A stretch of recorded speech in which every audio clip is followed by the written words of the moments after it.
No one in my family had gone to university or had any intention to, so it was always a dream of mine.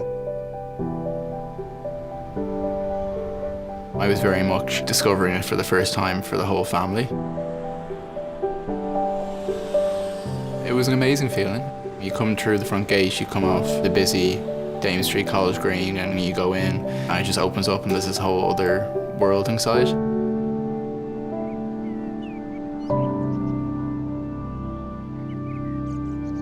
My parents used to say, if you do well and you work hard, you'll get to Trinity. So for me, it was kind of always the end goal. I applied to Harvard, I got accepted, and then a teacher at my school recommended Trinity because she told me there was an Indian scholarship. It attracted the top talent from the country, so it was an obvious choice after that. You could tell that the place was alive, the people around when we were talking, there was a real buzz about it. Some of the most famous scientists in Ireland studied there, so I remember the first day I went in thinking I'm studying in the same place that they did. I was a little bit scared by that, but also excited.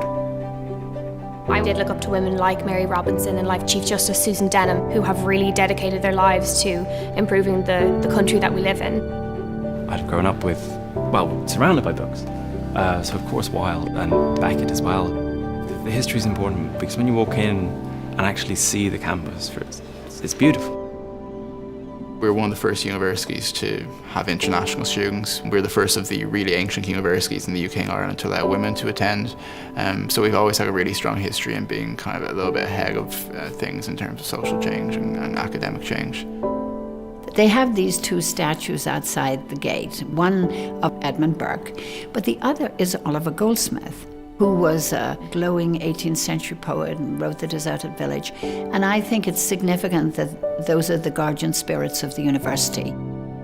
The history, the sense of change, the sense that you had people like Ed Burke and Ernest Walton, who had literally from working on atoms to changing the way people think about the world. So to be surrounded by that, imbued in every single brick, for me, I suppose, just really by osmosis, it changed my way of thinking.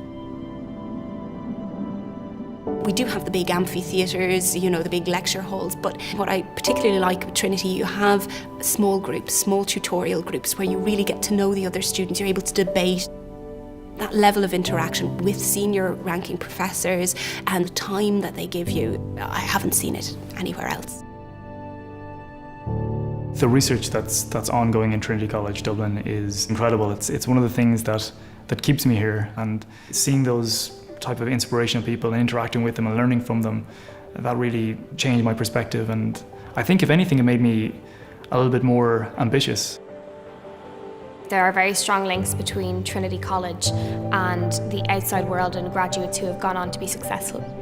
There's a sense right now that something special is happening in Dublin, and it's not just because Google and Facebook are coming here. It's because there's a whole generation of Irish startups that are emerging, you know, fueled by maybe some of the halo effect of all these big companies in the docks, but also fueled by a degree from a place like Trinity.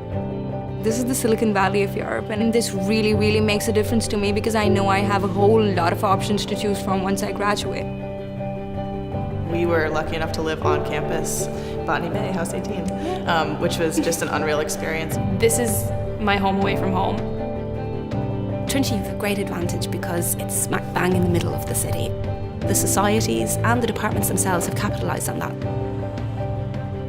There's all sorts of different sports societies. And you've got everything from cricket to soccer to Gaelic football to hurling, swimming, baseball.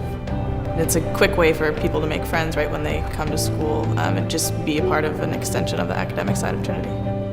Phil has become a great place for women to succeed and women to kind of thrive in Trinity.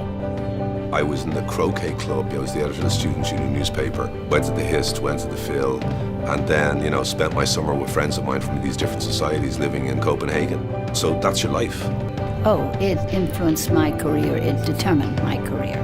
I knew people around me who came to college expecting to be economists or to be doctors or to be engineers, who've gone on to become something completely different because of something that happened to them on that campus in Trinity College. There's a sense that, as alumni you could do anything really if you put your mind to it. If I was one of Trinity's published writers, what more could you want? One day being the first interplanetary scientist going off to study on Mars, I think that would be a dream come true.